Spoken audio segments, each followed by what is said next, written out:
mientras hacía el proyecto final de carrera, estaba trabajando con nosotros en una parte de ATRI, de lo que os explicarán hoy, que es un sistema de alojamientos tácticos de repoblación inclusiva, que os explicará ella con más detalle. Y os lo digo esto porque, para que sepáis que se puede. David tiene un perfil más de capitán en el asunto. Es un arquitecto de aproximadamente mi generación, con una trayectoria muy infrecuente en la arquitectura, llena de compromiso y de dedicación a temas que posiblemente no sean los convencionales para el arquitecto corriente. Es el creador de arquitecturas colectivas, un dispositivo itinerante de reunión de inquietudes éticas sobre la arquitectura, que va mucho más allá de las cuestiones estrictamente técnicas o de conocimiento disciplinar.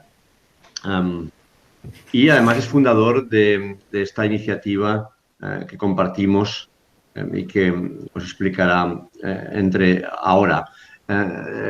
Seguramente lo habréis leído en la prensa, o habréis visto algo de su trabajo, porque además es el autor de una iniciativa, de un proyecto de vivienda pública en el centro urbano de Barcelona, en un lugar muy codiciado, que se llama APROP, y es una vivienda que espero que hoy también os explique. Bueno, no me entretengo más, os dejo con Sara y con David, y espero que os guste lo que os han de contar. Muchas gracias. Bueno, es un Gracias, compromiso explicar el trabajo coral colectivo de mucha gente, y entre los cuales pues Alex es fundamental, porque junto con David Bravo y conmigo mismo pues empezamos esta aventura de la propuesta ATRI que os explicaremos hoy, y efectivamente también sobrevolaremos un poco el proyecto APROP, ya que entendemos que está íntimamente relacionado con el resto de cosas que os vamos a explicar. La idea es que yo voy a hacer una introducción primero, un poco como panorámica a toda esta metodología, con algunos ejemplos. La verdad es que es una presentación bastante amplia. Si nos queréis en algún momento avisar de que nos estamos extendiendo, podemos acortar o podemos cortar en cualquier momento. En medio de la presentación, Sara introducirá el último estudio que hemos hecho, este equipo de trabajo, junto con la Hidra Cooperativa y otras personas, sobre específicamente el barrio de Poblenou. Y después, si tenemos tiempo, entraremos en estos detalles de los proyectos edificatorios, como son APROP y otro que estamos realizando ahora mismo. Bueno, compartiré la pantalla. Yo supongo que es este botón de presentar ahora. Bueno, pues nada, esta idea de la vivienda táctica en los centros urbanos, esta idea de buscar los espacios de oportunidad para introducir aquello que tanto se necesita, nació en unas conversaciones entre Alex, David y yo, como comentaba antes, por ahí por el año 2015, aunque tenía raíces profundas, ¿no? en muchas de nuestras prácticas y de investigaciones, cada uno por su lado, digamos. En definitiva, nos estamos dando cuenta de que a nivel de planificación y a nivel de desarrollo de vivienda pública en nuestra ciudad, teníamos un problema como de enfoque general. Entonces empezaremos hablando un poco del enfoque como más urbanístico. Aquí me voy a meter mucho en el terreno de Alex, espero que tenga esta licencia por hoy.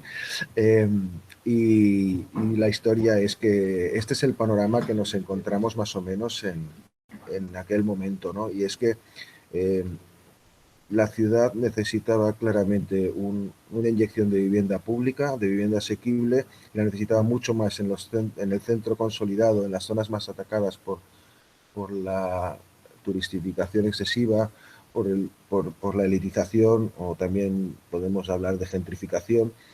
Y si nos fijamos en dónde se estaba desarrollando la vivienda pública, vemos que es unas zonas bastante periféricas. Este plano además hay que mirarlo con una mirada un poco crítica, porque los tonos más oscuros, ese granate oscuro, son promociones finalizadas. Por lo tanto, si entendiésemos que buscamos dónde se estaba produciendo la vivienda pública, es todavía más periférico, menos céntrico de lo que aparece en este plano a primera vista, porque si vamos a las obras en preparación, que serían las que realmente son, o en proyectos si queréis, estas están claramente concentradas en distintas zonas, como son por ejemplo la Marina del Port o la zona de ya casi como de Trinitat, etcétera, zonas que no eran precisamente las más necesitadas. Aquí en cambio vemos por ejemplo la variación del alquiler, son datos ya un poco antiguos, pero donde más castigado está el mercado, pues está claro que no son precisamente la zona de Trinitat Vella ni de la Marina del Prat Vermell. Las subidas de los alquileres absolutamente exageradas, bueno, el panorama que ya conocemos tanto que huelga explicar ahora, ¿no? Delante de esto, Alex nos proponía pues este tipo, digamos, de esquemas mucho más ricos en cuanto a mistura social, que viene de antiguo, que podemos ver aquí en el París haussmanniano o en estas aucas de principios del siglo XX, pero también en el famoso Rue del Percebe 13, de nuestra queridísima editorial bloguera, donde podemos ver cómo tradicionalmente la ciudad está hecha, digamos, de capas, donde distintas clases sociales, distintas formas de vida se mezclan, se confunden, y que es algo que con las dinámicas actuales pues está perdiendo, ¿no?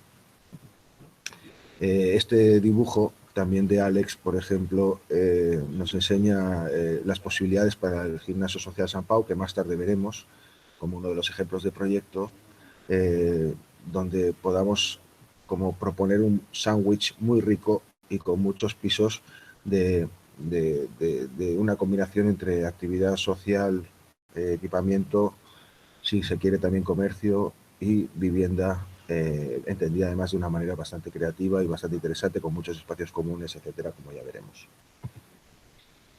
Aquí tendríamos un resumen de lo que se llamaría la odontología urbana, esos espacios de caries urbana, de oportunidad, donde tenemos distintos tipos, no serían los únicos los que aparecen aquí, pero quizás sí los más representativos, que nos dan a su vez una manera de funcionar que se podría concentrar sobre todo en tres actitudes, ¿no?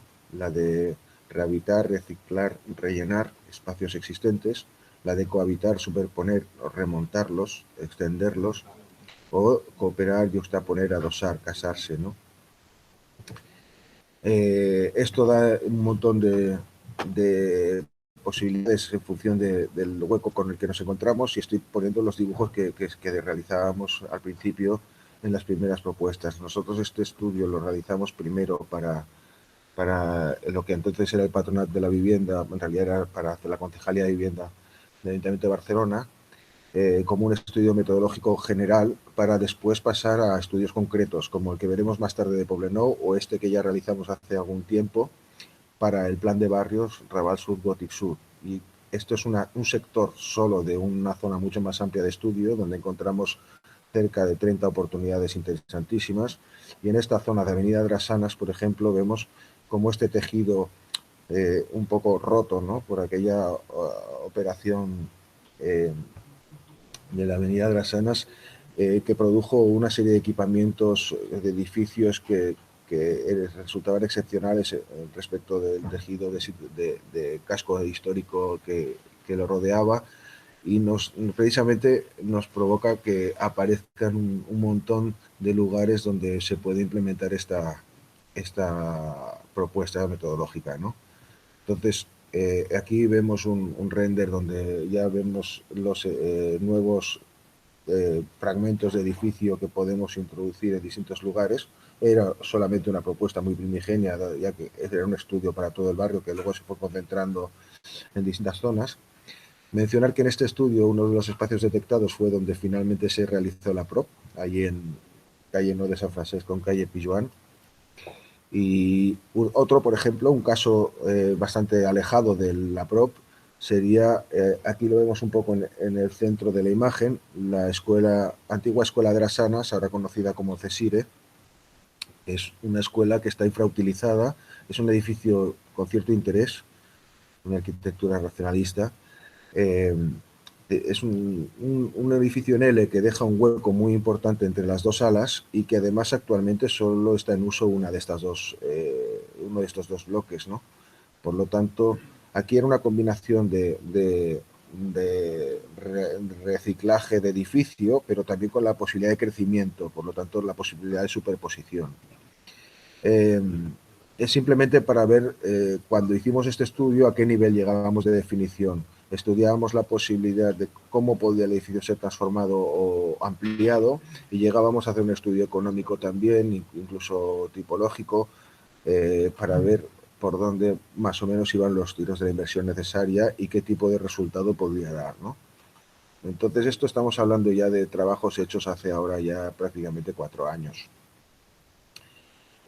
Por en medio apareció una especie de concurso que se llamaba el Barcelona New York City Affordable Housing Challenge, donde nos presentamos y nos motivó también a estudiar zonas de Nueva York, ¿no? Como por ejemplo sería este cruce entre Broadway y Canal Street, lleno de agujeros, lleno de caries, donde hicimos un poco un ensayo de cómo empastar, o un caso que estudiamos con más detalle y con más cariño, que era en las Stadthouses en Harlem, donde digamos que el problema era muy diferente, ¿no? Aquí estamos hablando de espacios públicos excesivamente amplios que provocan la pérdida de la sensación de calle, de la sección, digamos, de la escala humana, y además son ocupados normalmente muy a menudo por aparcamientos, ¿no?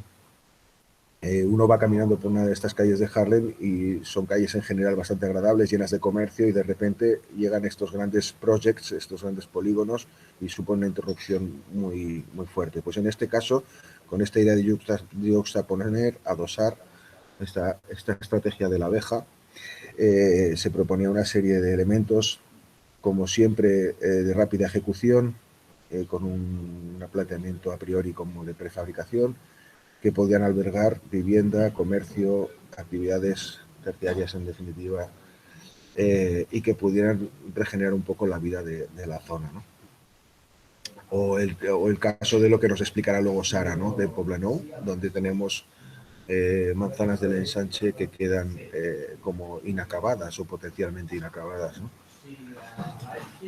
Bueno, todo esto, desde el principio nos planteamos que era muy importante darle una solvencia, tanto desde el punto de vista jurídico como económica, como por supuesto la urbanística que hemos estado viendo, pero también constructiva, también de viabilidad en general, ¿no? Entonces, la cuestión jurídica es un tema que trabajamos con el abogado Pablo Feu fundamentalmente, y que nos dimos cuenta de que había una serie de tipologías que se repiten y que son las más susceptibles de poder acoger este tipo de estrategia. Tendríamos que, sobre todo en suelo público, lo más viable por regla general sería la vivienda dotacional, ya que podemos aplicarla tanto en sistemas como en zonas.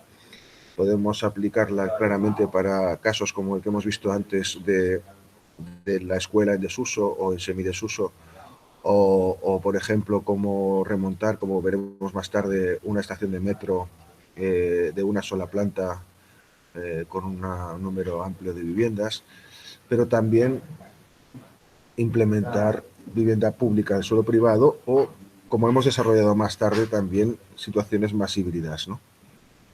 Iremos viendo todo esto.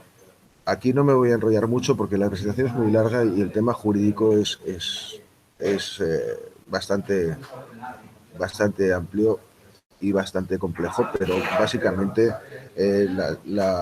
la vivienda dotacional está prevista en casi todas las leyes de viviendas de las distintas autonomías del Estado español, y por supuesto en Cataluña a partir del 2007, si no recuerdo mal, y en la ley de urbanismo, etcétera. Y en principio es para colectivos con necesidades especiales, pero en definitiva esto se puede aplicar a casi toda la población hoy en día, desgraciadamente. Tenemos distintas tipologías. Como digo, tampoco voy a entrar mucho en detalle, pero todo esto está bastante trabajado en toda la metodología que proponemos, que se puede visitar siempre en la web atri.city, que luego os recordaré. Pero toda esta información la tenemos publicada y además estamos trabajando en un libro para todavía desarrollarlo un poco más, de una manera más ilustrada y más clara, que es de donde vienen también estas ilustraciones hechas ad hoc, ¿no? Entonces, las operaciones sobre suelo privado normalmente tenemos dos grandes vías, lo que llamamos el palo o la zanahoria, ¿no? El estímulo mediante acuerdo con la propiedad, mediante ciertos estímulos que pueden ser muy diversos.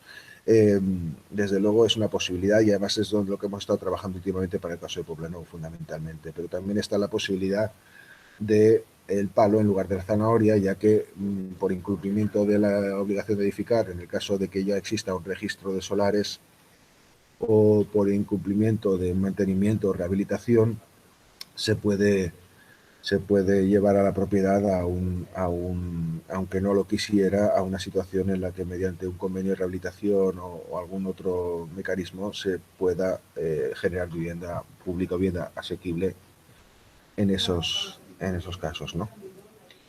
Bueno, el frente constructivo, que personalmente es el tema que más llevo. Aquí dudamos entre llamarle frente constructivo o frente arquitectónico. Creemos que arquitectura lo es más bien todo y desde luego la visión urbana es arquitectura y en esta parte nos concentramos más en cuanto a las técnicas constructivas, en cuanto a la puesta en obra y también introducimos temas de tipología, etcétera. Por lo tanto, yo siempre quedo un poquito con la duda de que si el frente constructivo sería la manera más adecuada de llamarle, pero en cualquier caso, aquí vemos, por ejemplo, un edificio que está en Nueva York, que visitamos precisamente con Alex cuando estuvimos allí hace ahora 1 año y medio, y es un caso más de cómo que demuestra que la arquitectura industrializada modular está abriéndose camino en estas ciudades y que encaja muy bien con la solución de diversos problemas. En este caso lo que estamos viendo es un edificio absolutamente privado, con un estándar alto, de apartamentos que podríamos decir de lujo. Bueno, sí, apartamentos para Nueva York, que ya casi lo implica que son apartamentos caros, pero que tipológicamente no distan mucho de lo que estamos proponiendo. Nosotros estamos también afrontando esto desde un punto de vista de sostenibilidad, digamos, ecológica. Resulta que las mismas premisas que nosotros nos imponemos delante de esta lucha contra la precariedad habitacional, contra la emergencia habitacional, de rapidez de acción, de agilidad, de poder empastar rápidamente y ágilmente estas calles urbanas, resulta que también cuando lo estudias un poco te das cuenta de que no solamente es la forma más, digamos, consecuente con la necesidad acuciante que vivimos, sino también es la más adecuada a la emergencia climática que vivimos también, ¿no?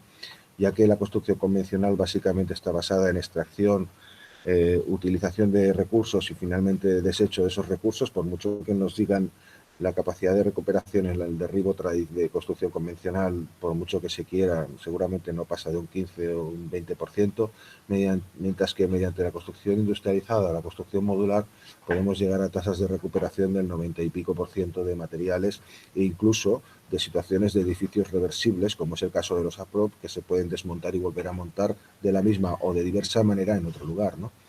Entonces, hemos trabajado esta cuestión, hemos analizado distintos tipos de construcción o de sistemas constructivos. Aquí vemos algunos ejemplos de lo que hemos visto. También hemos comparado y también hemos visitado y utilizado trabajos previos muy interesantes, como puede ser la tesis del doctor Gerardo Badel, colaborador también en ocasiones nuestro, que trabaja precisamente la comparativa de los distintos sistemas en cuanto a digamos, indicadores medioambientales. También en cuanto a su adecuación a distintos entornos urbanos. Cuando tenemos buen acceso, cuando tenemos un solar más o menos regular o más o menos ortogonal, cuando tenemos un tamaño u otro. Dependiendo de eso podemos utilizar distintos sistemas constructivos, pero todos dentro de esta lógica de la optimización industrializada, pero también no solamente ecológica, sino, como veremos dentro de un momento, introduciendo también criterios sociales en el desarrollo, en la gestión económica de la construcción. Ahora lo veremos también. Bueno, como decía, esto está tomado de la tesis de Gerardo Badel. Tenemos un montón de indicadores, esto es solamente un ejemplo, pero vemos cómo se puede ver cómo los distintos prefabricados, los distintos sistemas de arquitectura industrializada basados en hormigón, madera o acero dan resultados bastante mejores por lo general que la construcción convencional, y sobre todo cuando nos basamos en sistemas ligeros, ya sean de madera o de acero, todavía mucho mejor. En cuanto a la tipología, hemos hecho estudios tipológicos de distribuciones arquitectónicas y formas de composición que sean adecuadas a este sistema modular. Nos hemos dado cuenta de que hay muchísimos ejemplos en arquitecturas no industrializadas preexistentes, por ejemplo, por mencionar un equipo que ha trabajado mucho el tema de la modulación sin industrialización originalmente, que sería Avalos y Herreros, pero también podemos ver muchos ejemplos de arquitecturas recientes, también incluso de arquitecturas muy cercanas, catalanas, como Mayo bueno, tenemos un montón de ejemplos de vivienda que son perfectamente adaptables a la arquitectura modular, aunque no fuera su intención. Hemos sistematizado y conceptualizado algunos conceptos para trabajarlos en este estudio tipológico que se adapte cada vez más a lo que estamos haciendo. Comentar que el proyecto que se ve a la derecha es el último proyecto que estamos haciendo, que tiene una combinación entre contenedores, por lo tanto estructura 3D o módulo 3D, con forjados de madera contralaminada, por lo tanto 2D. Estamos trabajando también ya en temas de hibridación de sistemas. O en cuanto a la modulación según ancho o espesor, ¿no? Dando como distintas opciones en cuanto a utilización total o parcial de elementos modulares. Bueno, en cuanto a la organización de la obra, estamos planteando un sistema basado como en 4 momentos. Un momento cero, un momento preliminar, que sería toda la preparación, ya sea del edificio preexistente como del soporte, sea un solar, sea una infraestructura, lo que sea, con evidentemente refuerzos estructurales o producción de cimentación o conexiones a servicios, instalaciones, etcétera. Este no le hemos dado un nombre especial, es el momento de preparación, el momento cero. Un segundo momento, que sería el de la industrialización, en principio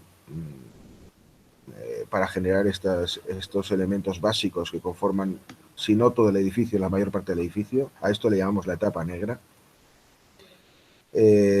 Una puesta en obra con ciertos criterios específicos que estaría llevada a cabo por profesionales, que se llamaría la etapa gris, pero también, y muy importante, el final de apropiación mediante el tuneado de los propios habitantes de aquello que se construye, que se llamaría la etapa blanca. Esto, en ese sentido, tomamos las tradiciones como por ejemplo las de Houbraken u otros autores que plantean algo que tiene mucho sentido desde nuestro punto de vista, ¿no? Y es que entregar las viviendas completamente terminadas, completamente configuradas, cuando todavía no sabemos quién va a vivir en ellas, es un poco un sinsentido, y que deberíamos actuar más como se trabaja en el ámbito comercial de la producción de oficinas, de suelo de oficinas, ¿no? Donde se deja todo un poco inacabado para que quien venga se lo acabe de incorporar, digo, suelo de oficinas o cualquier otro suelo comercial, ¿no? Porque además creemos que la participación de las personas es un momento de empoderamiento y de potencial social que igual al final de la charla podemos ver cómo lo estamos practicando ahora mismo y con bastante éxito, creemos. Bueno, tenemos como todo estudios del ciclo de todo el proceso, tampoco me quiero alargar mucho. Bueno, lo que decía, para defender todo esto queríamos estudiar también bien cómo es su vertiente económica.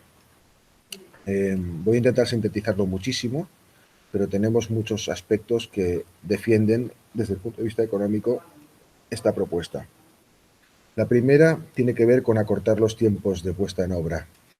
mediante la racionalización, la optimización de los procesos y de los recursos, pero también la prefabricación que permite estar trabajando en taller mientras se están consiguiendo los permisos o habilitando la base, conseguimos reducir drásticamente los tiempos. Estamos hablando de una reducción a una cuarta parte del tiempo de puesta en obra y en ocasiones hasta una quinta o una sexta parte del tiempo de la puesta en obra. Como todos sabemos, tiempo es dinero, y más cuando además estamos afrontando una emergencia habitacional que está ocurriendo ahora mismo. Las promociones, según nos han explicado, las promociones habitualmente, o sea, por media, las promociones de lo que sería el patronato, antiguamente Patronato de la Vivienda, ahora Instituto Municipal de la Vivienda, se alargan aproximadamente unos 7 o 8 años desde que se decide arrancar una promoción hasta que se entregan las llaves. En el caso del proyecto APROP, esto se reduce a hasta ahora 2 años, pero puede ser 1 año y medio perfectamente. En el caso de toda esta metodología que estamos explicando de ATRI, la idea es que realmente la capacidad de actuación sea mucho más rápida, pero también entonces lo es el ahorro. Muchas veces nos preguntan cuánto cuesta esto por metro cuadrado comparado con una construcción convencional. Pues es un poco más barato, pero no es espectacularmente más barato. La gran diferencia viene en cuanto al consumo de tiempo. Y es entonces cuando, si podemos comparar el ahorro de poder evitar tener que alojar a personas en albergues o en otro tipo de situaciones, pensiones, etcétera, por ejemplo, personas que están en la mesa de emergencia, que vienen de desalojos o de sinhogarismo o de situaciones diversas o de violencia doméstica, de lo que sea, y podemos plantear que tienen suelo desde el primer momento. Todo ese ahorro hay que contabilizarlo, ¿no? Luego está la cuestión de la contratación socialmente responsable. Estamos trabajando y estudiando casos como, por ejemplo, son el de Terebatu, del Ayuntamiento de Pamplona, de que lo que están haciendo es aplicar lo que ya es la directiva europea y las nuevas formas de contratación socialmente responsable que ya se está desplegando también incluso en la ley de contrato de la administración pública, pero que todavía tenemos poca cultura de su empleo, ¿no? Y que realmente hay muchas posibilidades y nosotros lo concentramos especialmente en la etapa gris, en esa puesta en obra por parte de profesionales. Y luego la obra blanca, evidentemente, si hay una participación de la ciudadanía o de los futuros usuarios y hay una racionalización en cuanto al uso de materiales, pues esto también puede tener un efecto económicamente beneficioso. Bueno, aplicaciones. El primer proyecto que tuvimos así como que le dimos visibilidad y bueno, que fue más o menos comentado, fue esta propuesta de hacer 20 viviendas y espacios comunes encima de la estación de metro de Fontana.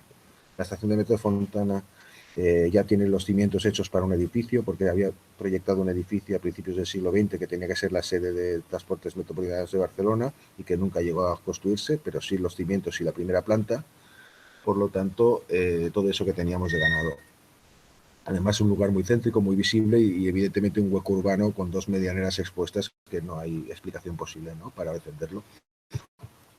Aquí vemos un esquema un poco de cómo se compone la estación de metro subyacente con los cimientos incorporados y una colocación de una estructura modular encima que da como resultado pues esta serie de viviendas con unas zonas de llegada con aparcabicis, con un gran patio, y luego en distintas plantas se van dando distintos espacios comunitarios que dan a su vez a azoteas comunitarias especializadas, ¿no?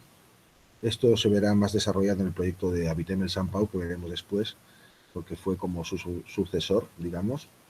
Entonces, bueno, estudio tipológico de las viviendas acorde con el sistema modular. Tampoco quiero enrollarme mucho. Bueno, como decía, el proyecto que ahora, que además está muy de actualidad, es el proyecto de Habitem el Sant Pau, sobre el gimnasio social Sant Pau, que es una cooperativa que está ofreciendo un servicio impagable a los barrios de Raval, Sant Antoni y Poblasec, con duchas gratuitas. O sea, tradicionalmente el gimnasio ha estado abierto a todo el mundo, independientemente de la renta. La gente pagaba en función de la renta, quien no tenía para pagar no pagaba. Es el primer gimnasio del país con vestuarios para personas trans, que tiene programas especiales para para gente, colectivos determinados, como por ejemplo puede ser horarios extendidos en la temporada del Ramadán, etcétera, etcétera. Pero ahora, con el tema de la COVID, ha estado sirviendo duchas, comidas y ropa limpia a infinidad de personas y lo está haciendo cada día, ¿no? Bueno, este es el gimnasio. También tiene un valor patrimonial muy interesante. Dentro de su conjunto hay una casa fábrica de 1860 que además milagrosamente se apeó cuando en los años 30 Aguas de Barcelona hizo el proyecto para el gimnasio, para los baños populares de San Pau. Esta casa fábrica queda apeada debajo de esta piscina. Aquí vemos una foto histórica de la piscina y una foto actual. En la foto actual vemos que hay un cielo raso que está ocultando el lucernario que aportaba luz natural a la piscina, y la zona donde no hay lucernario corresponde a donde encima está la casa fábrica. Es una cosa bastante curiosa que en su momento se salvase aquella casa fábrica, que entonces apenas tenía, no sé, 70 años de antigüedad, y ahora se plantea el derribo de todo el conjunto sin atención a su valor patrimonial, no ya solamente de la casa fábrica, sino del propio gimnasio con la piscina, etcétera, ¿no? Aquí vemos una sección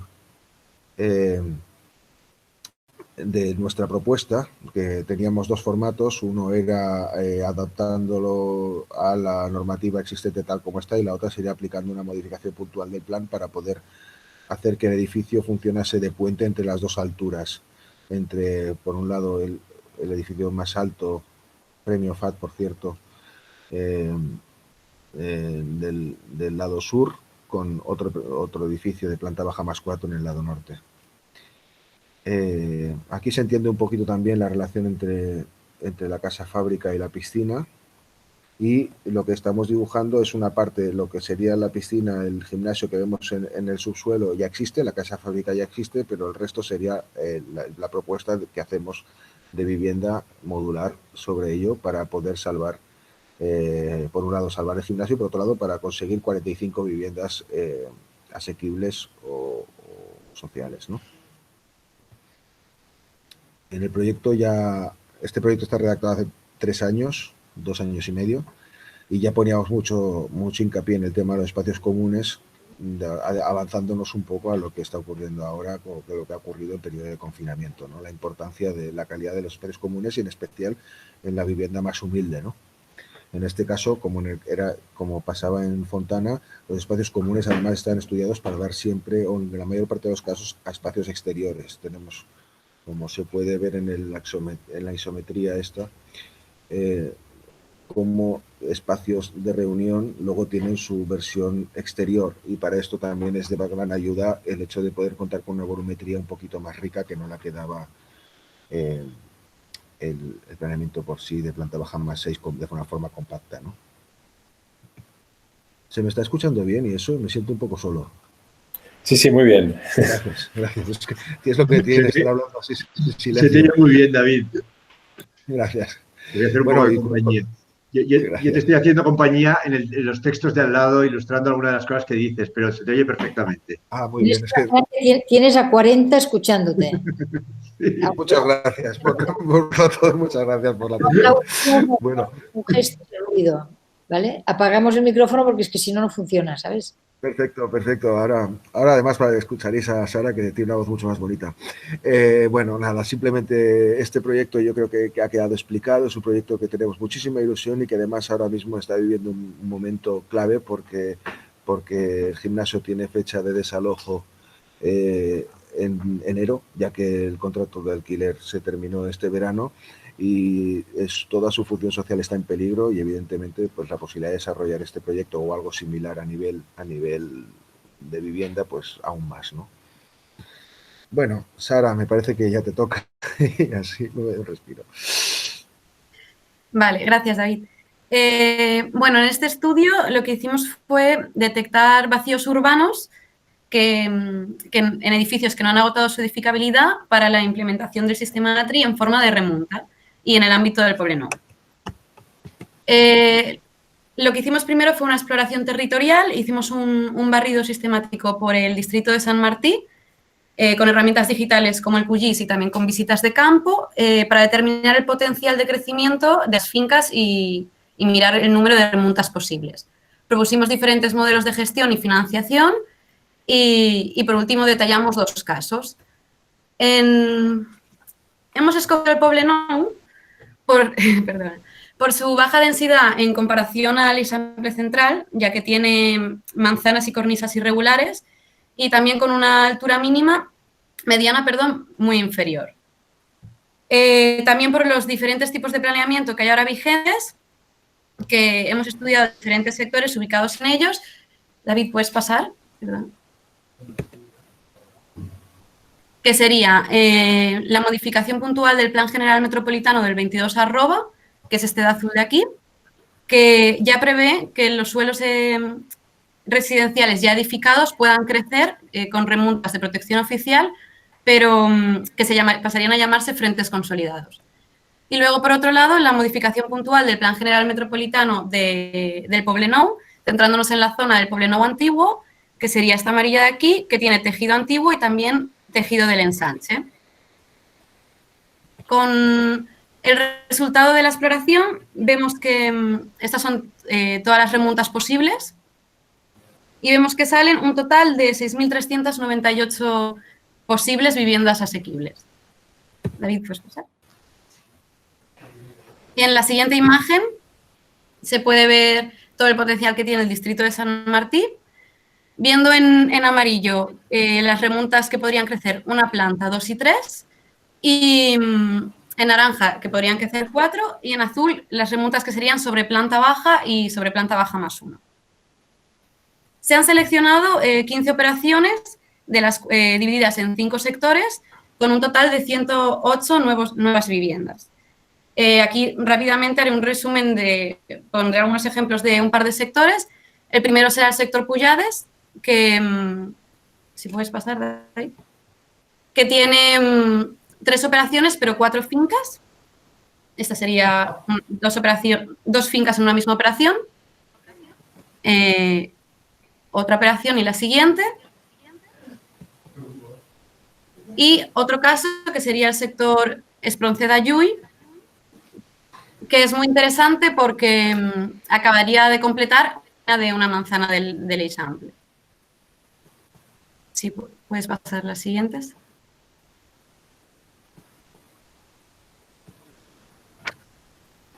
En cuanto a los modelos de gestión, la propuesta parte de un impulso de la administración local, que sería la que pondrá los recursos, pero apostando por una colaboración público-social. No va a haber ningún intercambio monetario, es decir, que no hay compra de suelo ni explotación de derecho de vuelo, y se promueve la cooperación por parte de los propietarios de las viviendas, de los edificios, que accederán a la creación de las remontas. Se proponen subvenciones a fondo perdido por parte del ayuntamiento de un 70 y 80%, que esto creará remontas de protección oficial con alquileres regulados y con garantía de duración de 99 años. Estas nuevas viviendas se propone que pertenezcan a la bolsa de alquiler social, que estará gestionada por un organismo mixto entre ayuntamiento, empresas y organizaciones sociales. Finalmente, se han definido modelos de gestión según el tipo de propiedad. Si puedes pasar, David. Son 4 modelos. El primero sería la copropiedad, que son para fincas de alta complejidad, donde el ayuntamiento adquiere el derecho de vuelo a coste cero y gestiona la remonta. El segundo sería la propiedad privada asequible, que es la comunidad de bienes quien gestiona la remonta y recibe una subvención pública de hasta el 7%. El tercero sería una cooperativa en cesión de uso, que puede ser una cooperativa de los propietarios del edificio o una cooperativa de vivienda externa, que tendría una subvención de hasta el 80%. Y, por último, la comunitaria tripartita, que es una colaboración entre propiedad, comunidad vecinal y ayuntamiento, que tendría una subvención municipal de hasta el 100%. Entrando ahora en los casos de estudio, de los 15 casos hemos seleccionado 2 que recogen un poco todas las acciones de la metodología ATRI. El sector de estudio sería el sector Pujades, que se encuentra entre las calles María Aguiló, Bilbao y Lope de Vega, junto a una parada de bici y enfrente de la parada del metro del Poblenou. En cuanto al planeamiento, estarían en el planeamiento, perdón, ¿puedes volver atrás?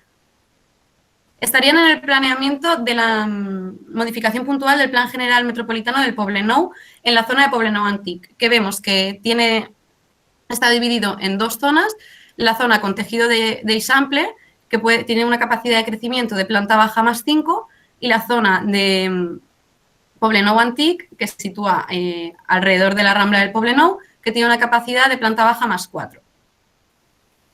Entrando al primer caso de estudio, sería Pujades 221, que es una finca de baja complejidad por su geometría y su estado de conservación, ya que ha sido rehabilitada recientemente y tiene ascensor. Tiene planta baja más 3 en la fachada principal y planta baja más 4 en la fachada del interior de manzana. Actualmente tiene 16 viviendas de entre 76 y 79 metros cuadrados y 2 locales en planta baja. La propuesta de Atri sería un crecimiento vertical de 2 plantas en la fachada principal y de 1 planta en la fachada del interior de manzana.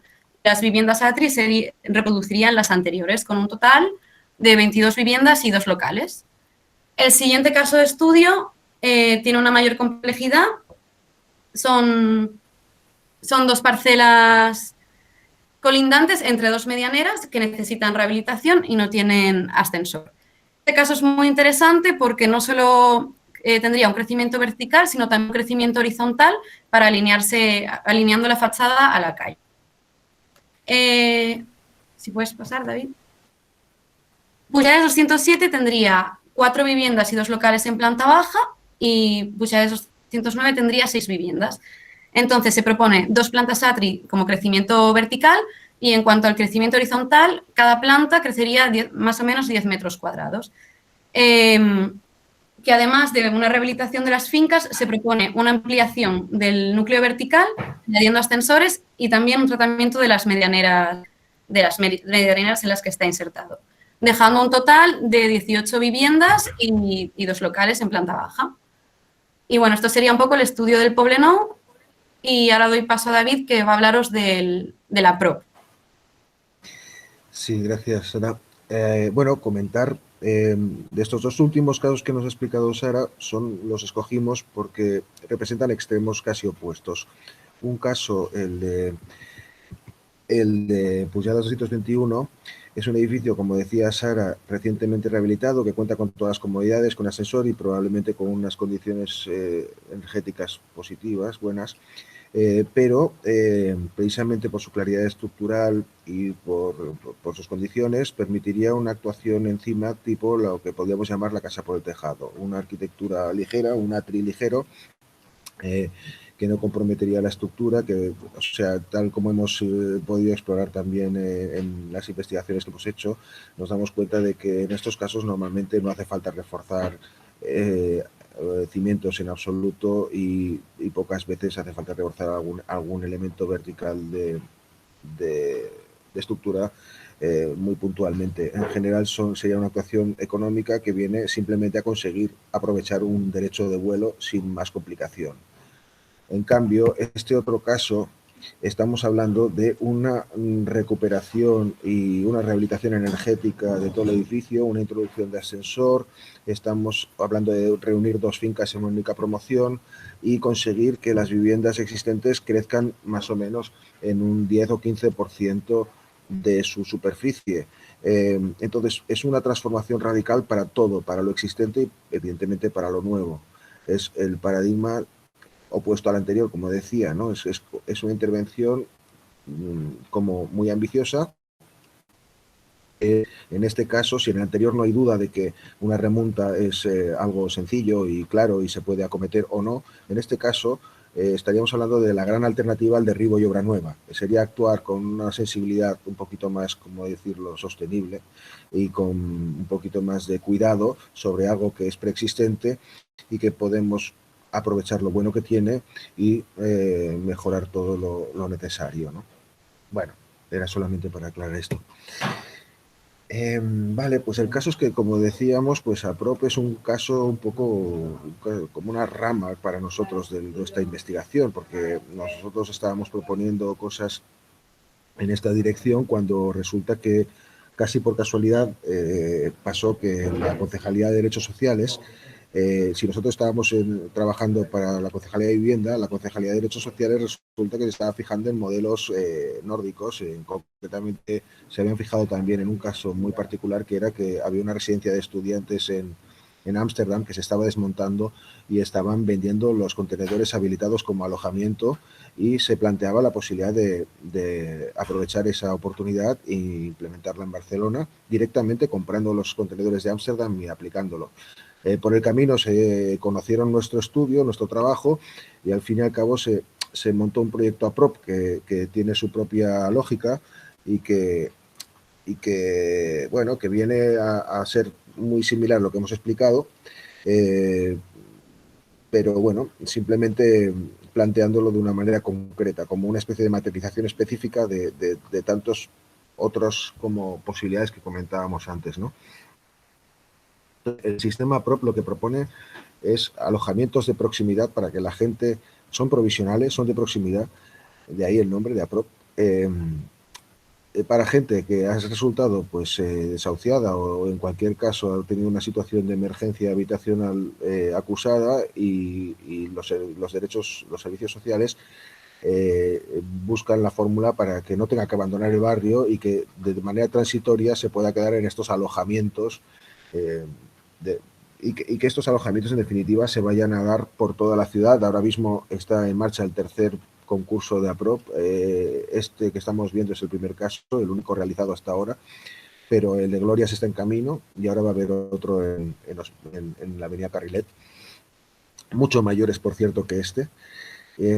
Y bueno, aquí se trata de aprovechar uno de los caminos tecnológicos que hayamos explorado, que es el de los contenedores marítimos, y sacar el máximo provecho, ¿no? Es un caso de utilización casi exclusivamente de contenedores marítimos, a excepción de la planta baja y de las zonas de comunicación vertical que se resuelven mediante estructura metálica desmontable. Y en este caso, pues nada, fue poner en marcha todo digamos, la investigación y trabajar en la dirección de poder facilitar al ayuntamiento pues la solución a esta propuesta, ¿no? Aquí vemos los contenedores primero antes de acondicionar, o mientras están acondicionando, mejor dicho, y aquí están prácticamente terminados, listos para ser transportados a la obra. Este proceso de acondicionamiento off-site duró 3 meses en una campa de la constructora en la Selva del Camp, Tarragona, y mientras esto se estaba preparando y se estaban terminando prácticamente al 90% las viviendas en su interior, con sus instalaciones y sus revestimientos, su aislamiento, etcétera, se iba consiguiendo la licencia de obra y se iba trabajando la preparación del solar, ¿no? Que, como hemos visto, era un antiguo espacio público en la confluencia de la calle San Francesc con la calle Pijuan, muy muy cerquita de las Ramblas, que en esta foto quedarían al fondo, ¿no? Entonces, básicamente se trata de la primera expresión de todo esto.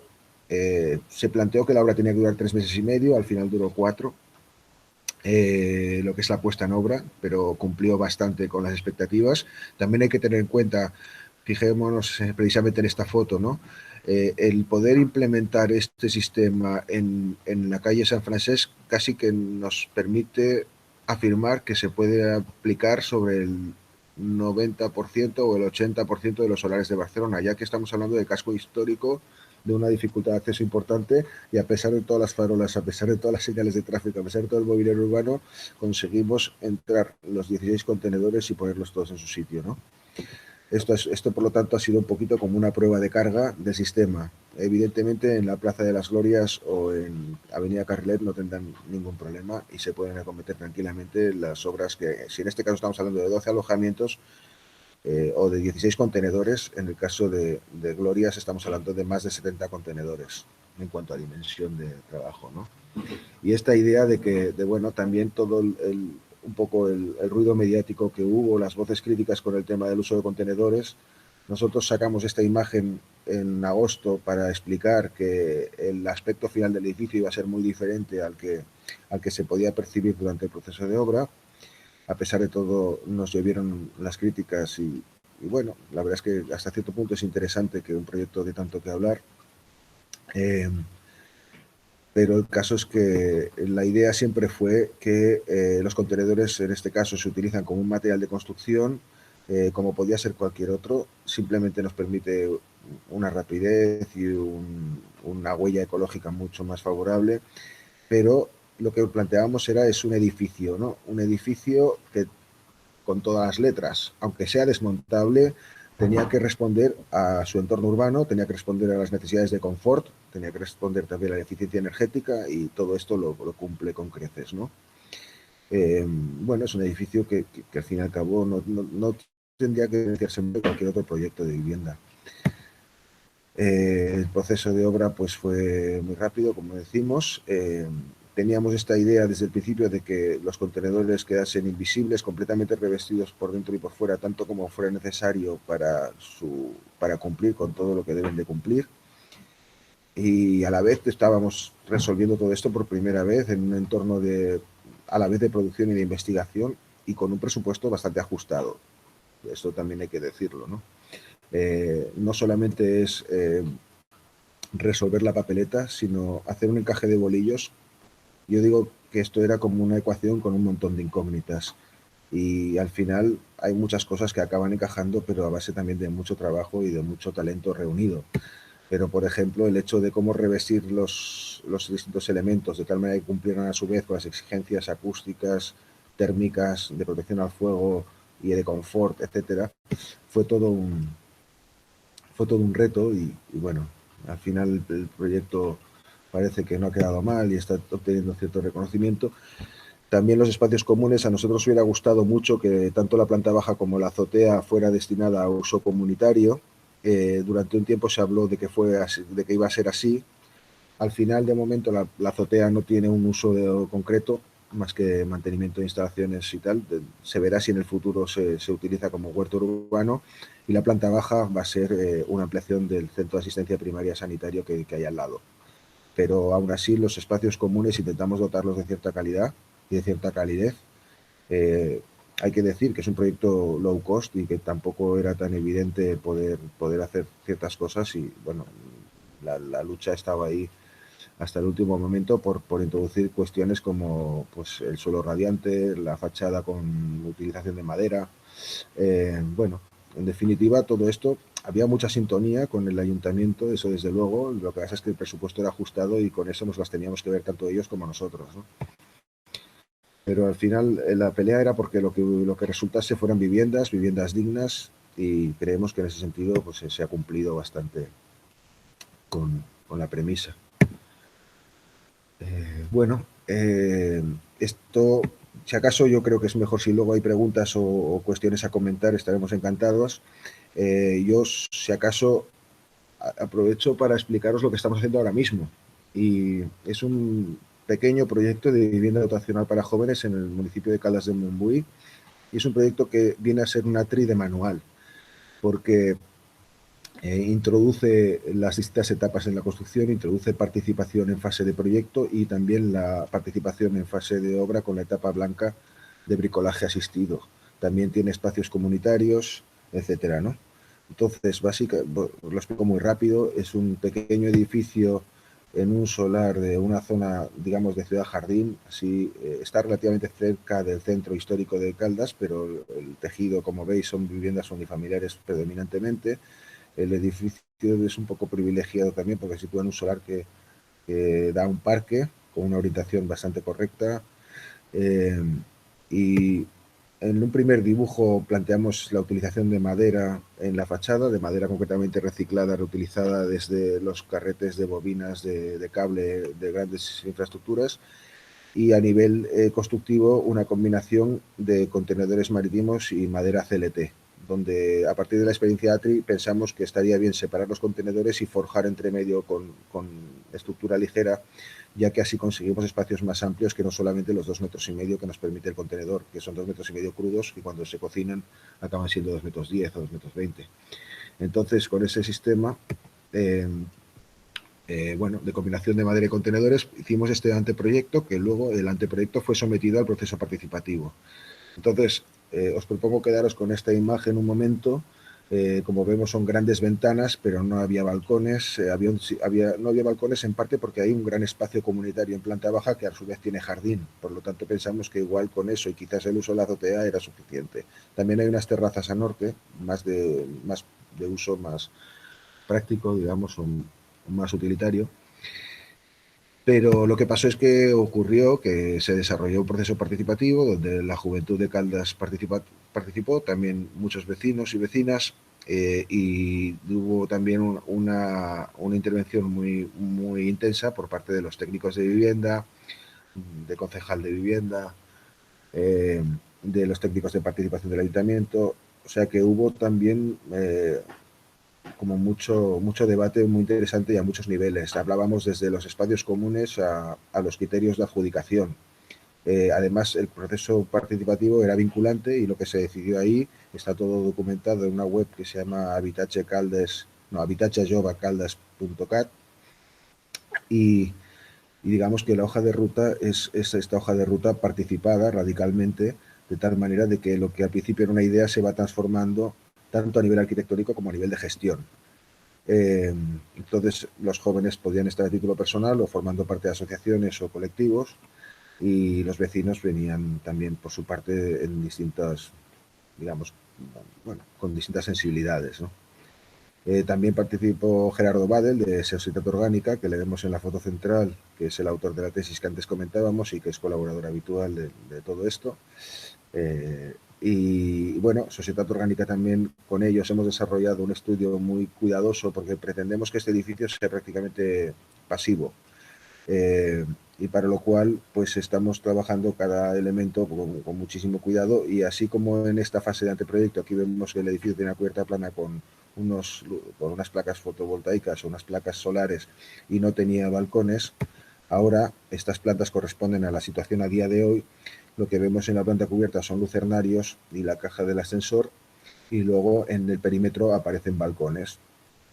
Como no podría ser de otra manera después de la situación de confinamiento. Hay que pensar que el anteproyecto lo hicimos antes del confinamiento y antes del proceso participativo, y la situación actual ha sido después. El proyecto que estamos viendo ahora es después de haber pasado por el tamiz del trabajo con la comunidad, ¿no?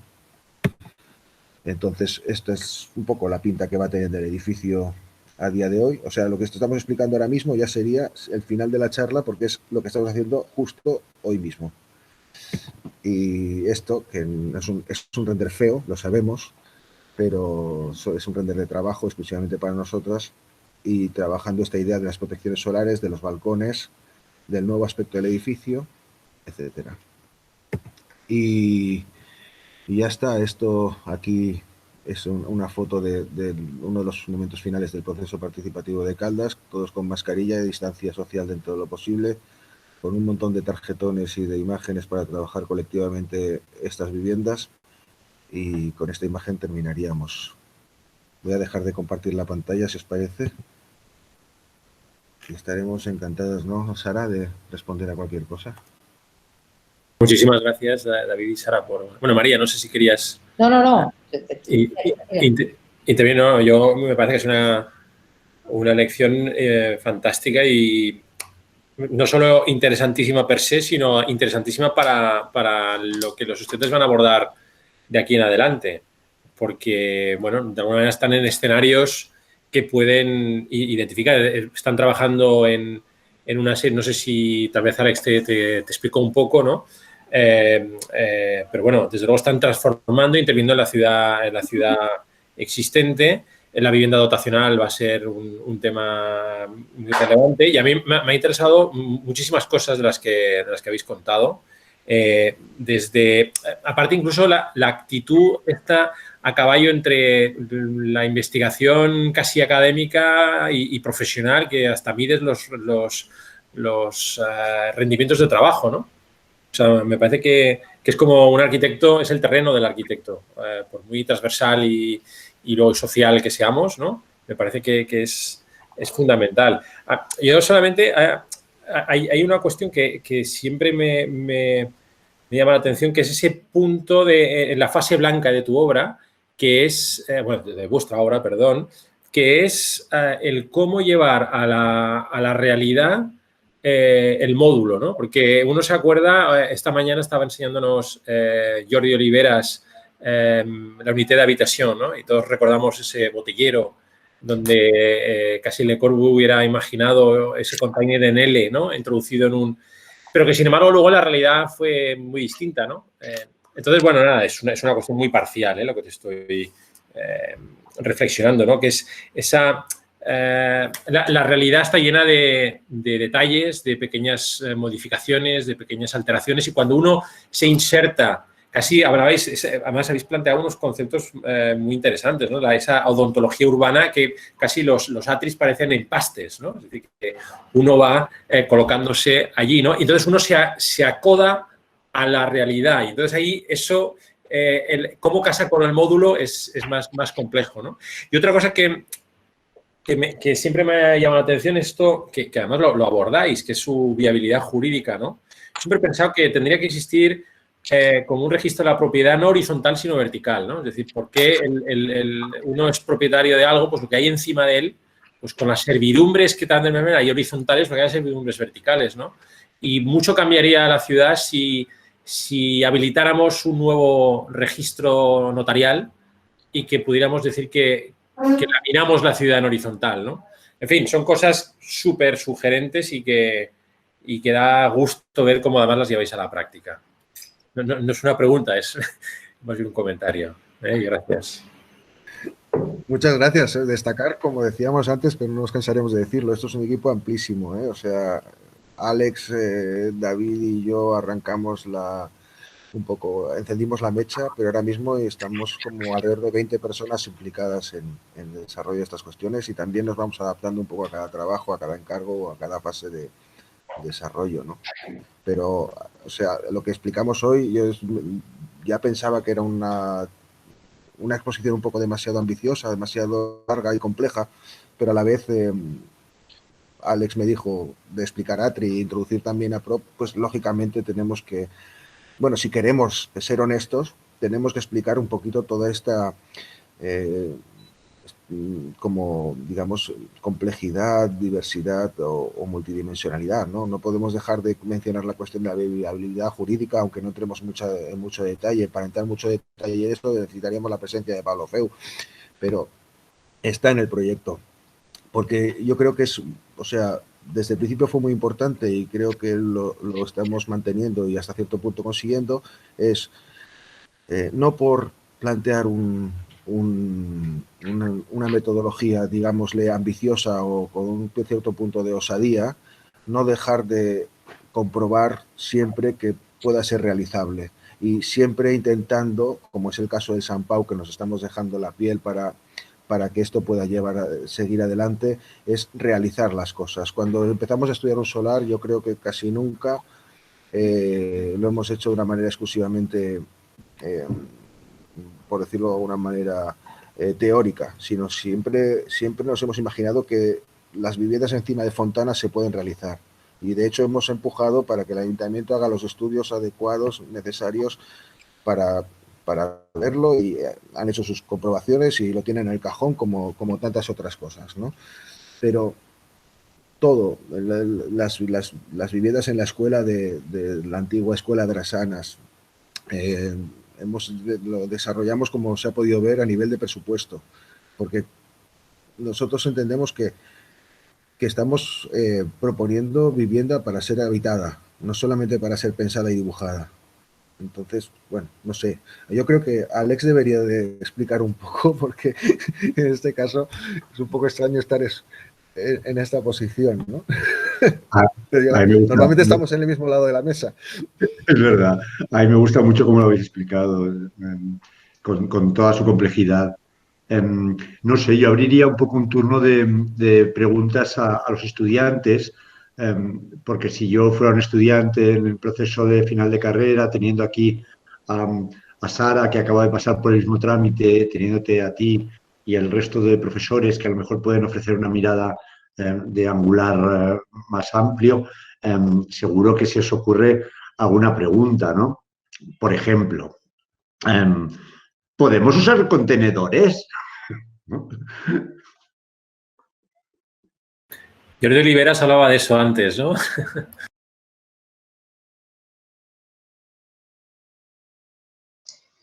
A ver, yo creo que no. Bien, Jordi.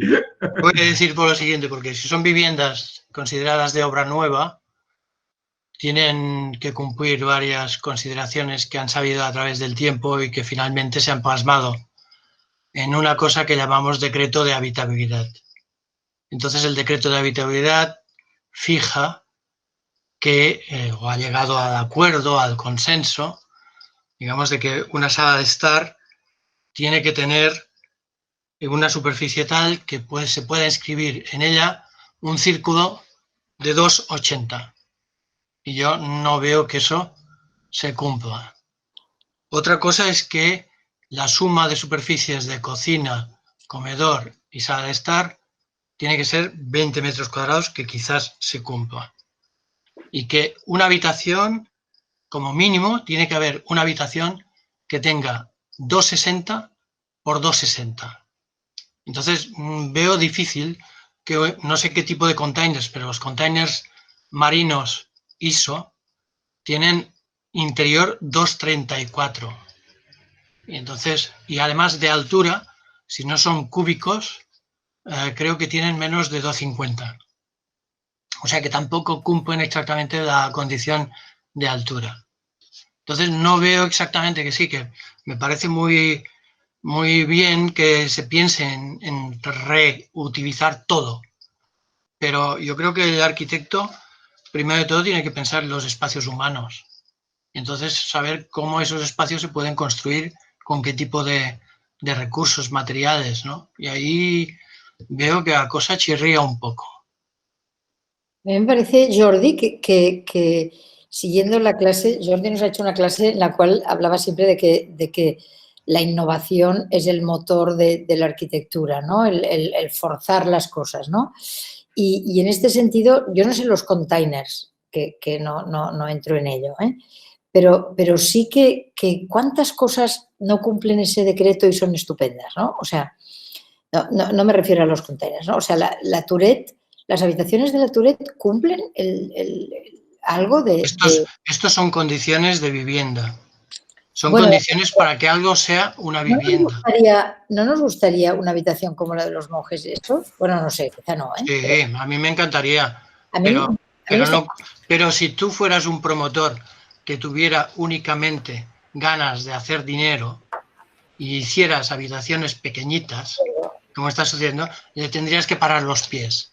Entonces, el decreto, digamos que llamamos de mínimos, cuidado, que es mínimos de habitabilidad. Se llama así precisamente porque es una condición mínima que se ha de cumplir.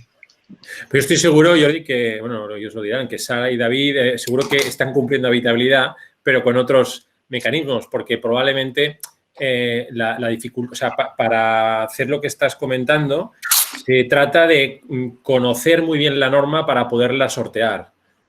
Porque la norma efectivamente dice cosas tan tontas como que en función de la superficie del dormitorio, pues tienes que contar más programa, y entonces la sala de estar no te cumple. Es decir, hay cosas que son verdaderamente sin sentido, pero que hay que conocer para poder hacer habitaciones como la de Le Corbusier, digamos. Y yo estoy seguro que en este caso se da. Y además, perdonad, yo creo que hay una idea de la sala de estar que a mí me parece muy bien que la sala de estar sea grande y cuanto más mejor, pero hay una idea de la sala de estar un poco rara, ¿no? Porque nadie está ahora. O sea, esa idea de estar, la gente se mueve más. Del mismo modo que en los parques la gente no se para porque corre. ¿Quién está? ¿Cuándo está una familia? Bueno, quizás sí, yo no las conozco, estas familias, que están alrededor en una sala de estar sentados y entonces necesitan respirar. Y en cambio, la paradoja es que en la escuela no tenemos aire en las aulas. O sea, que por otro lado tiene razón Jordi cuando dice, bueno, todo esto está como para frenar el abuso, ¿no? Y para frenar la habitación en semisótano que necesitas un tubo para que te llegue aire, ¿no? Como un submarino, ¿no? Pero, no sé, bueno, nos habéis hecho pensar mucho, yo creo, y me hubiese gustado ver un poco más el proyecto que os dieron el premio en Nueva York, ¿no? Si no me equivoco, pero bueno. Bueno, el premio Nueva York fue a todo, en general, no era un proyecto particular, no era un caso. No, sobre lo que comentas, así lo introduzco a modo casi de broma, ¿no? Yo estaba pensando este fin de semana que así como la familia antes se reunía alrededor de un hogar, de un fuego, ¿no? En medio, después se convirtió en la televisión, ¿no? El momento familiar era ese de ver la película del sábado por la noche. Ahora la familia es un grupo de WhatsApp, ¿no? Desgraciadamente, y más ahora con el COVID, pero bueno. No, ahora yendo más a temas serios, las últimas viviendas que hemos visto en Caldas, estas que tienen participación y tantas cosas que nos gustan, pues realmente es cuando hemos conseguido introducir como toda la complejidad o toda la ambición en un proyecto. En este proyecto pequeño de vivienda dotacional para jóvenes, cumplen con el decreto de habitabilidad. Son viviendas de unos 40 metros cuadrados construidos, unos 36,5 justo cumplen con habitabilidad porque hemos ido a optimizar el solar y nos ha salido así. Y ahí el recurso ha sido utilizar aproximadamente a partes iguales, un poco más de container con forjado de madera. Lo comentaba antes, usamos el container como elemento estructural de soporte y albergue de las zonas que pueden ser dormitorios, cuartos de baño, etcétera, y las zonas de estar las resolvemos con estructura de madera, que podía haber sido cualquier otro tipo de estructura ligera, podía haber sido estructura metálica, lo que sea. Simplemente para abrir un poco el espectro de que no los containers tienen que ser 100% containers o nada containers, sino que existe la posibilidad de hibridar, ¿no? Y luego también... No, esto me parece muy bien, porque entonces estamos hablando de unos módulos estructurales que resulta por casualidad de que hay unos módulos de transporte que se llaman containers marinos que están hechos más o menos igual. Pero tú ya, para entendernos, fabricas o reformas un módulo y lo haces con otro tipo de estructura. Sí.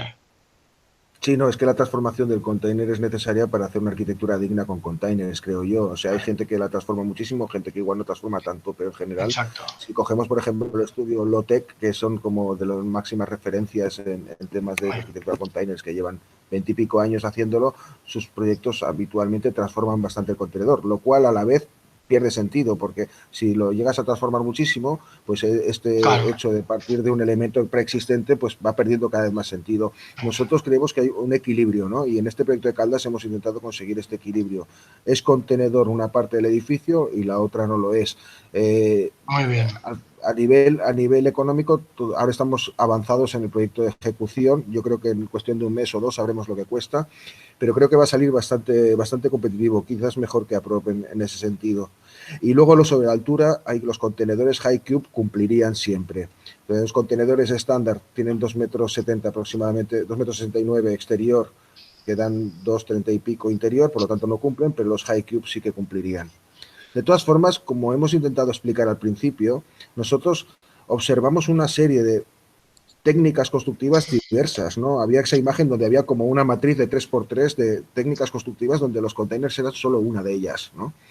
O sea, simplemente estamos poniendo el dedo para indicar que las soluciones más o menos industrializadas y basadas en materiales ligeros encajan mucho más, no solamente con la cuestión de la emergencia, porque podemos acortar plazos, sino también con una cuestión ambiental. No sé, estamos un poco preocupados por el uso del hormigón, sinceramente.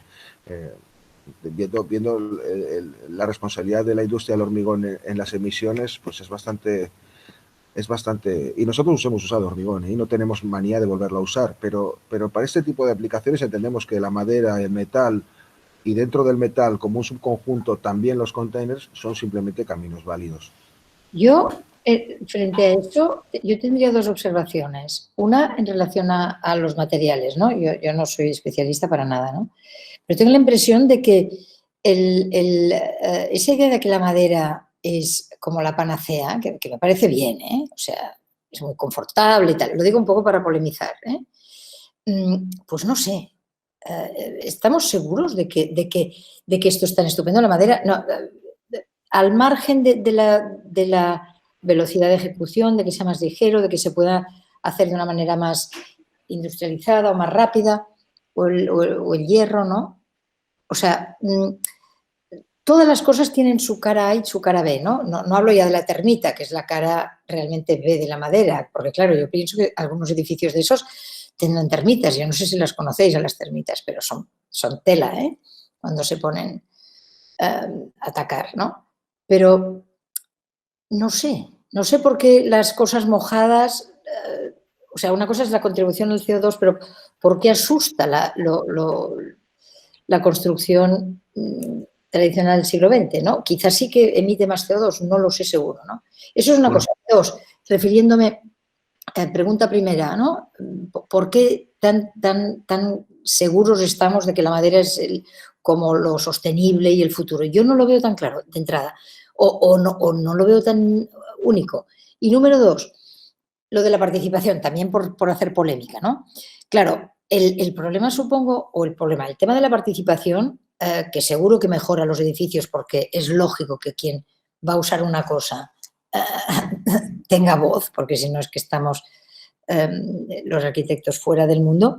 Pero claro, hablaba hoy Jordi Oliveras esta mañana en cómo la arquitectura a veces, la innovación iba un poco de la mano del riesgo, ¿no? Entonces dices, claro, un edificio como el Walden, no creo que sea momento de hablar del Walden ahora, ¿no? Pero hay momentos en los que hay otras formas de participación, ¿no? El Walden fue un edificio muy participado porque de entrada se creó casi una comuna de amigos o de gente o no sé de quién, pero en cambio no era tanto una participación sobre la concepción del edificio, pero en cambio sí de los ideales, no sé cómo decirte, o sea, no me estoy explicando bien, era una participación porque era una cooperativa, una forma cooperativa de apoyar el edificio más que de opinión sobre un sistema tan raro y tan loco como el que se inventaron los del taller, ¿no? O sea, maneras de participación y luego una pregunta sobre la madera.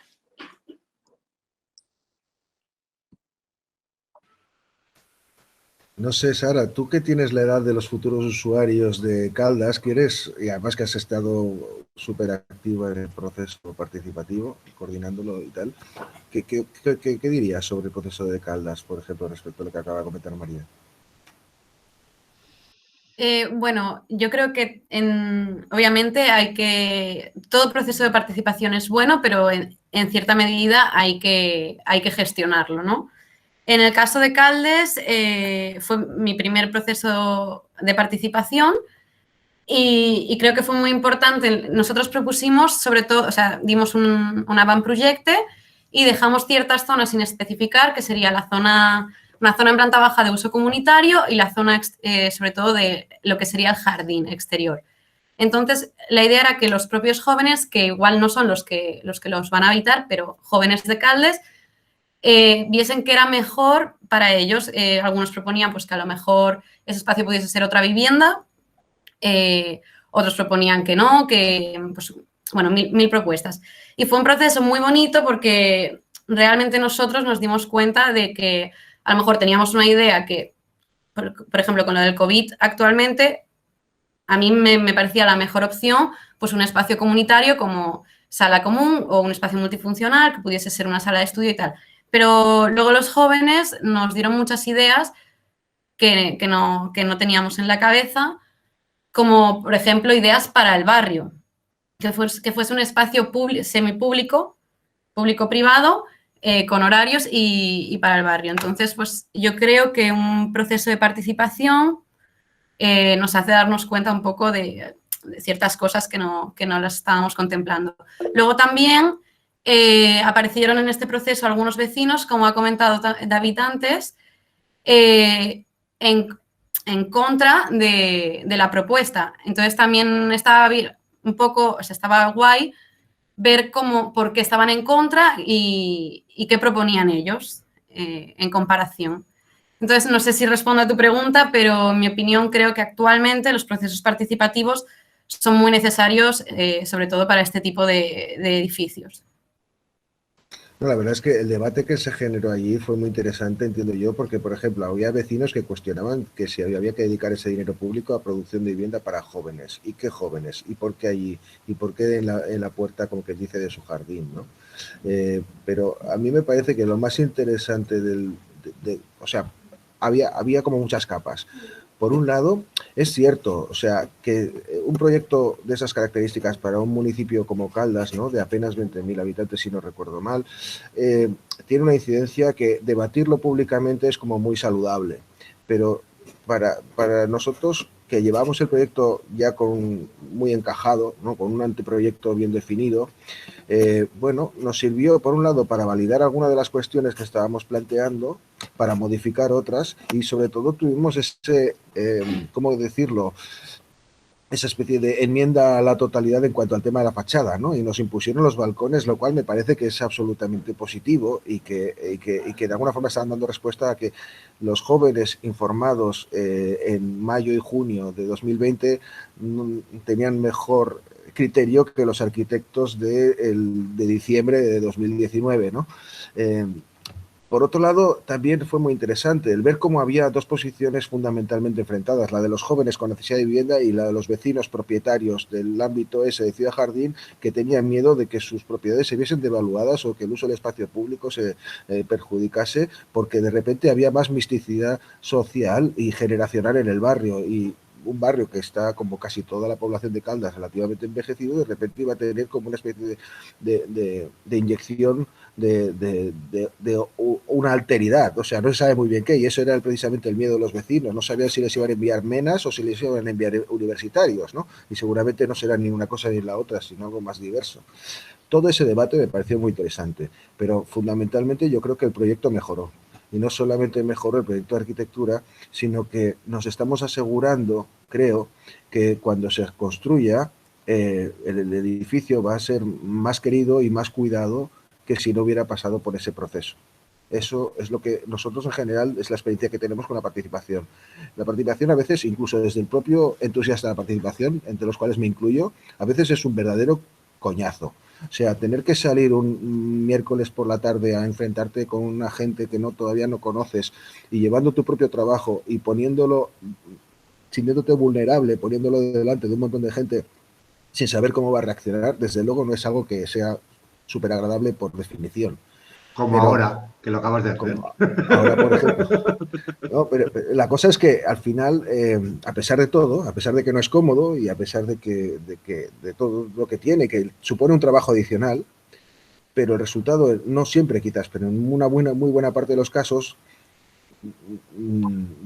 te supone algo más que el proyecto original, porque yo no entiendo la participación sin proyecto, no entiendo la participación sin reflexión previa, pero cuando ya tienes el proyecto a medio cocinar, exponerlo y trabajarlo con las otras personas, y precisamente si son personas que lo van a utilizar con más razón, nosotros lo hemos hecho con espacios públicos y ha sido increíble el resultado. O sea, lo hemos hecho con espacios dedicados al deporte urbano y los resultados han sido mucho mejores que los proyectos originales con los que íbamos al principio del proceso participativo. Pero es que además, cuando luego la gente ha participado en fases de la construcción, eso ya es una fiesta, eso ya no tiene nombre, hay que vivirlo.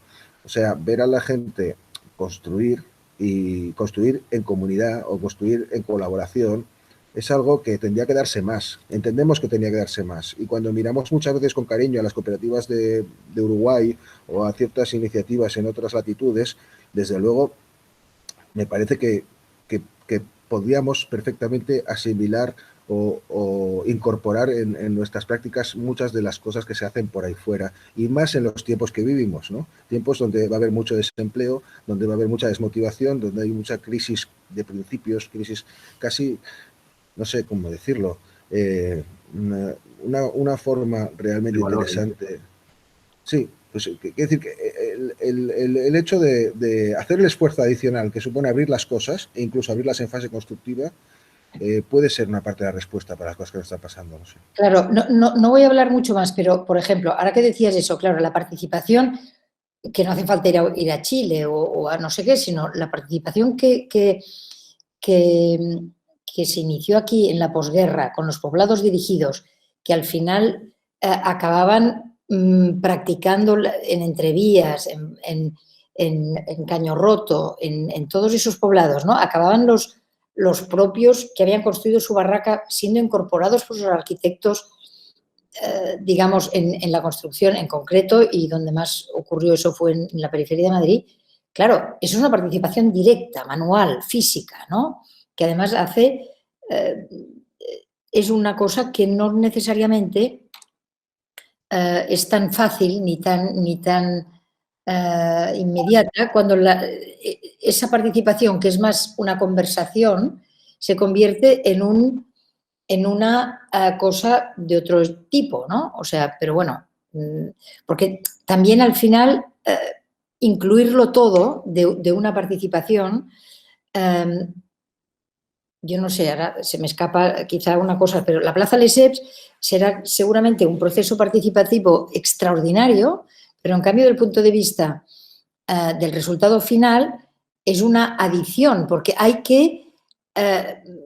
¿Cómo se gestiona una participación muy compleja? Pues bueno, vas incluyendo, oye, yo quiero eso, yo quiero lo otro, pam, pam, pam. Otra cosa es participar de verdad en el sentido de hands-on, ¿no? De ayudar a hacer cosas, ¿no? Bueno, no os voy a dar lecciones sobre algo que no tengo ni idea, o sea, me callo porque ya estoy hablando sobre sí una... que sabes, María, sí que sabes y hacer la... No, pero yo participo hacer la por pregunta. hacer. Yo digo porque a mí me gusta lo material, pero creo que la participación debería hoy en día derivar más hacia lo material, hacia el hacer, que no hacia el pensar. O sea, no sé. Yo discrepo. Venga, mejor. Voy a discrepar. Primero en lo de la madera. El planeta es finito y utilizar cualquier tipo de recurso que sea renovable, que pueda volver a aparecer, es por lo general una buena idea. Ya estamos teniendo problemas de áridos, problemas de coste de transporte con el clinker. El hormigón como industria factura el 6% del CO2 mundial, que no es poco. No es tanto como las vacas y los coches, pero está por ahí cerquita. Entonces, acercarnos a mecanismos de construcción, a sistemas que superen, digamos, lo convencional, que no es lo tradicional, ¿no? Ignacio Aparicio hacía muy claramente esta distinción. La arquitectura tradicional es arquitectura de ladrillo, seguramente, que incluye la madera, en la que el cristal aparece poco y el metal es casi residual. La arquitectura convencional es una arquitectura muy sobrecargada en el hormigón y en el metal y en el acero, que todos conocemos porque forma parte del lenguaje corporativo de nuestros paisajes urbanos. Dicho esto de la madera, y que se puede apoyar en la silvicultura, que hay maderas certificadas, como las que utiliza David, sobre la participación. La posición de la participación en el proceso proyectual es decisiva. Y tú hablas del Walden como un objeto que después es participado. Y no, corrígeme. Participó como cooperativa. O sea, en el Walden mucha gente se puso a apoyar una iniciativa muy rara, porque de entrada ni lo entendían, yo creo, porque aquí no lo entendía. Esto, te cuento que el Walden es un objeto de Ricardo Bofill del año 70, pero que tiene un precedente que se llama Kafka, no sé si lo conocéis, que está en Sitges, y que se proyecta como un apartotel. Y el resultado del cual es que acaba como funcionando, digamos, desde el punto de vista social, y esto lo recoge Ana Bofill, y lo traduce al Walden, pero no todo muy bien. Es decir, no el Walden, igual que el Kafka, no se ha entendido siempre muy bien. No ha sido siempre todo flores y violas, porque lo sabéis, porque conocéis a gente que vivís allí. Y sobre todo, hay un tema de ausencia de la decisión en el programa y en las formas, que a mí me parece muy impositivo por parte del taller de arquitectura de Ricardo Bofill. La participación, si no forma parte de la decisión del programa, no tiene ningún sentido. La participación ha de ser propositiva, de estar antes del proyecto. Eso para empezar.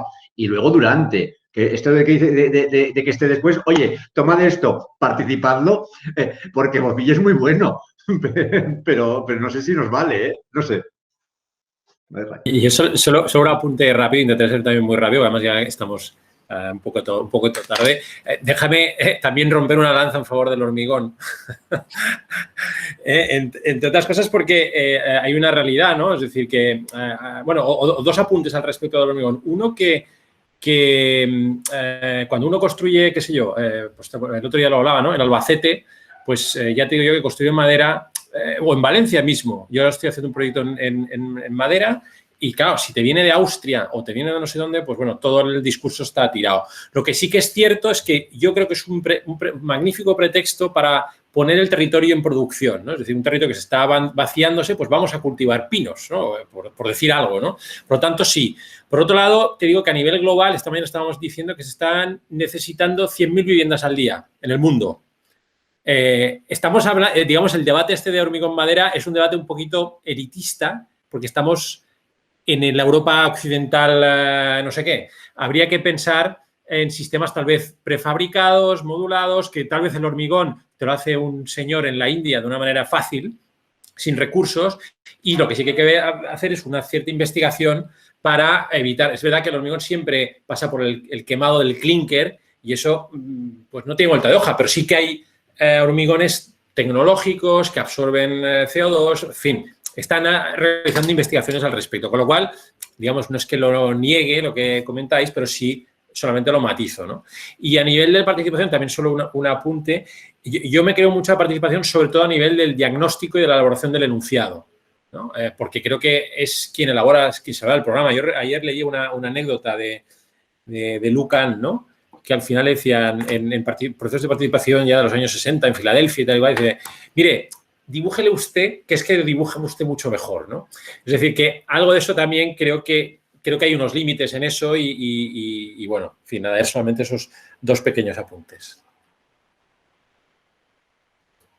Sí, lo dejamos, ¿no? Sara, David, si queréis comentar algo, pero tenemos a los pobres desde las 9 aquí, venga. Sí, sí.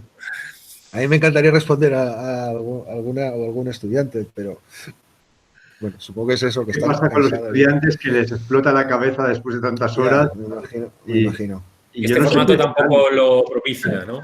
Ya. ¿Hay alguno? Podéis poner las cámaras para que os veamos. Poner las cámaras, venga, vamos a pasar lista. La evaluación. Hombre. Hola, Adrián, Isabel, Anás, ¿cómo estáis? A ver,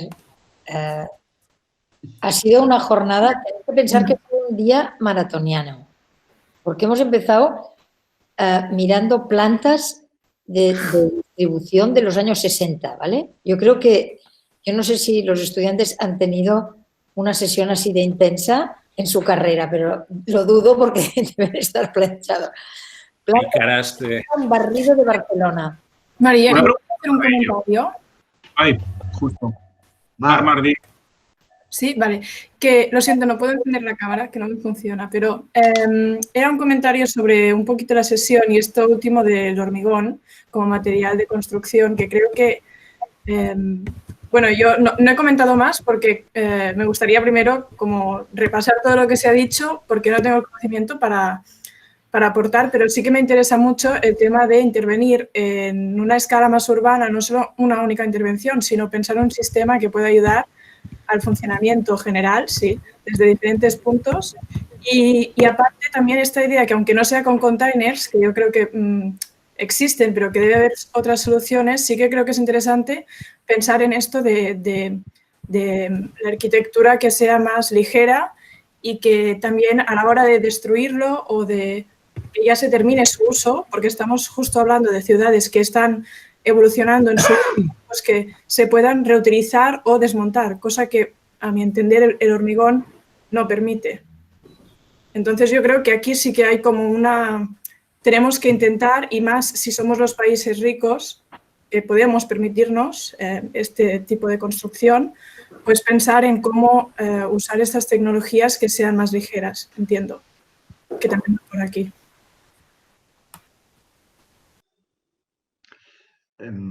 Yo creo que has tocado un tema bastante interesante que seguramente te podría contestar mejor Sara, incluso que yo mismo, porque ella ha trabajado mucho con esta idea de la constelación de proyectos. Es decir, las economías de escala nos llevan a hacer proyectos de gran dimensión porque así las cosas salen más baratas.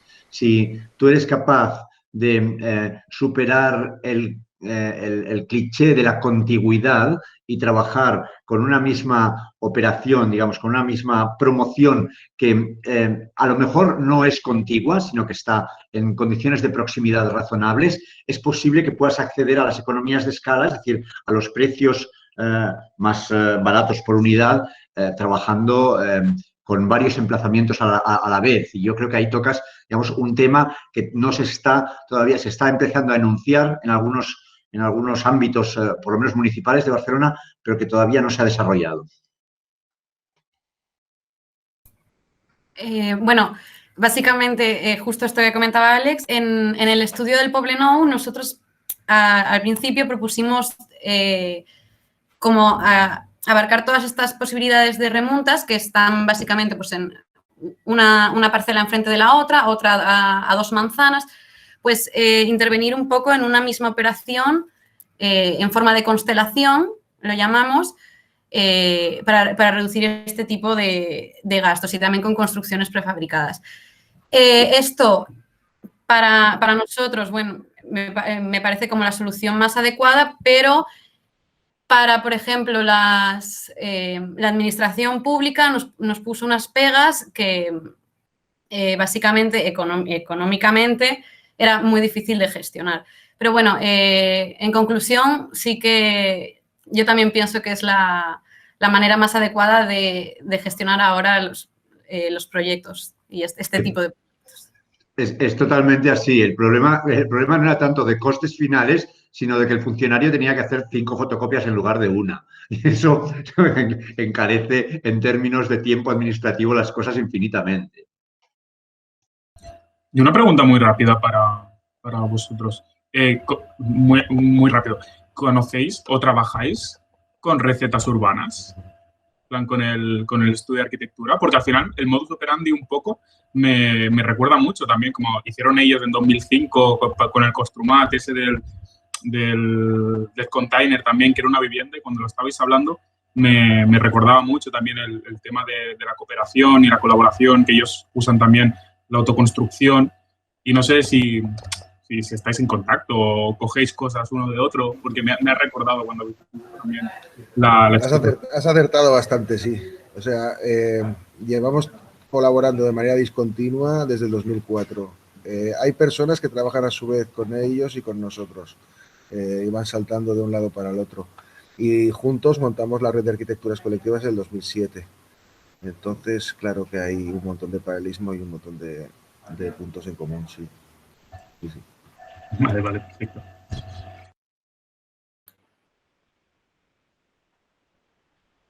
Muy bien, pues si os parece, si no hay ninguna intervención más, os damos por... Bueno, agradeciendo mucho a Sara y a David vuestra charla, que creo que ha sido estupenda y además, como os decía, muy, muy oportuna. Es mérito también de los que lo han seleccionado, así que nada, muchas gracias y nada, hasta la próxima. Muchísimas gracias, ha sido un placer. Muchas gracias.